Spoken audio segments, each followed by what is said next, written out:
بار ربیع الاول چې په دغه ورځ باندې نبی صلی الله علیه وسلم وفات شوی دی زمونږ په دغه ملکونو کې پاکستان افغانستان بنگلاديش په دغه ورځ باندې چې کوم دی خلک خوشحالي نه مناوي بلکې سټیجونه جوړ شوي جشن عید میلاد النبی په نوم باندې ښځې چې کوم دی په هغې باندې ګډاګانې کوي سړي په هغې باندې ګډېږي چې دا خو د اسلام یو خلاف کار دی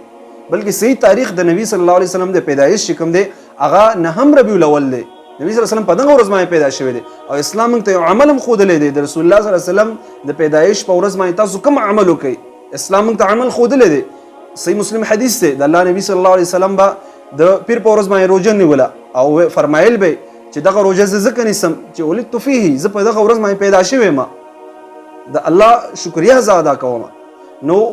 کم یو کس چې دا جشن مناوي دغه خلکو ته زه وایم تاسو کوم دغه صحیح دین باندې چې اسلام موږ ته یو عمل ښودلی چې د الله نبی صلی الله علیه وسلم بخپله هغه عمل کول صحابه کرامو به هغه عمل کول ولې به یې کول وایي په دغه ورځ باندې نبی صلی الله علیه وسلم پیدا شوی دی هر پیر په ورځ باندې به یې روژه نیوله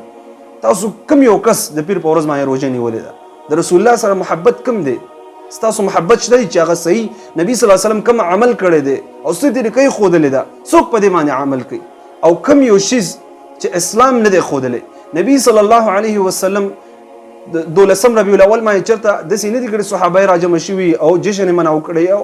خوراکونه یې او دا شیزونه اوس خو پکې ډېر ناروا کارونه کېږي چې ګډاګانې پکې خلک کوي او منکر کوي صحابه کرامو چې کوم د الله د نبی صلی الله علیه وسلم سره ډېر محبت او ډېره مینه وه ورسره چېرته یو صحابي دا طریقه نه ده کړې چې جشن عید میلاد النبی بار ربیع الاول باندې دا طریقې کړي او ټول لا جمع شوي یو صحابي هم نه دی کړی هغوی ډېر محبت ورسره هغوی دا عمل ولې نه کول هغوی به دا طریقه کوله چې د پیر په ورځ هر پیر په ورځ باندې به یې روژه نیوله ولې نبي صلی الله علیه وسلم ویلی دي چې زه په دې ورځ پیدا یم تاسو روژې ونیسئ کوم یو کس دا روژه نیولې ده امامان چې کوم دي وروسته تابعین د هغوی ډېر محبت او زما او ستانه د نبي صلی الله علیه وسلم سره هغوی چېرته دا جشن مناو نه کړ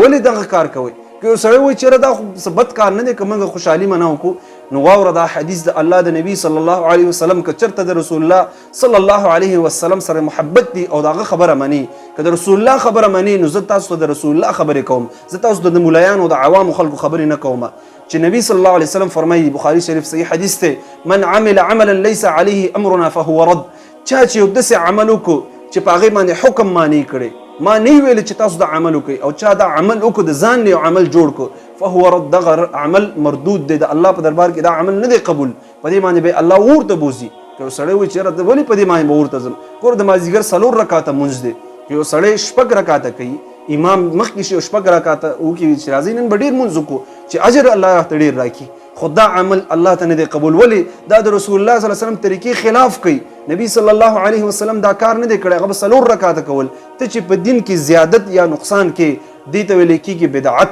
او دې د وجې نه الله رب العالمین به دې ورته بوزي په دې